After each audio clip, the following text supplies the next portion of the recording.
Ending off the prelims, I can't believe how many times I've either talked about this fight or covered this fight, but it's happening. It's finally happening.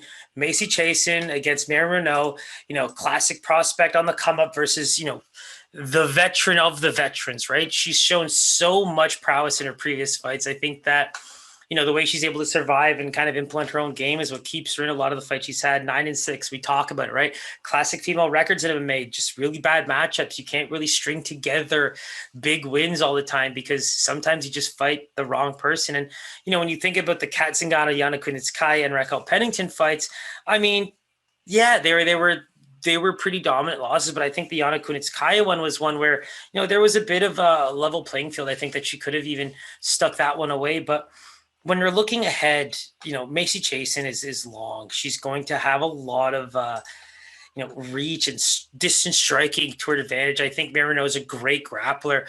And I think she's got to improve striking, but she's really going to have to get in there, right? At the weigh-in, she looked phenomenal. I think she was in great shape. She looks like she's been ready for this fight. I mean, they've been training for it for months. So I think that that's one where, health-wise and physique-wise, I mean, she looks phenomenal for her age. Classic gym teacher, right? Like, if there was any gym teacher I would want my kid in the class with, it's probably Marion Reneau.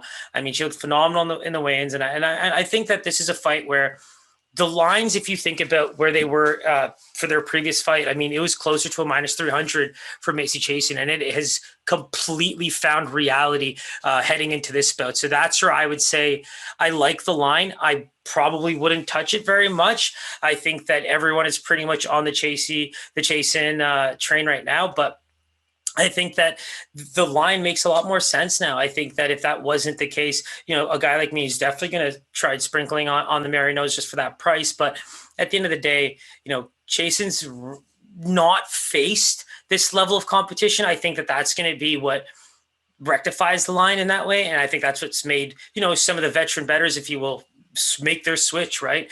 But at the same time, Chiasson's the real deal. And I think what I've liked about her is just that killer instinct to push forward and kind of utilize some type of footwork to get those punches off and work her way around. And I think she's just going to be able to outpoint Marion Reneau for 3 rounds and avoid going to the ground and spending too much time up against the fence or, on her back, that kind of stuff, because that's where Marion Reneau is going to want to get the fight. Whether she can keep the fight standing and just enjoy the battle and wait for her moment, stuff like that, that's one thing. But I just think it's going to be a little too hard for Marion Reneau to get this fight to the ground. And that's probably going to be what dictates the pace. And if she does, man, let's look out for that big upset. But, Chiasson should have this one. And if she does get that win, man, we're looking at a big name prospect, and a win like Marion Reneau is going to get her into the right areas where she can now start seeing, big ranked fighters and kind of get close to that title shot, because, that's where she's got her eyes.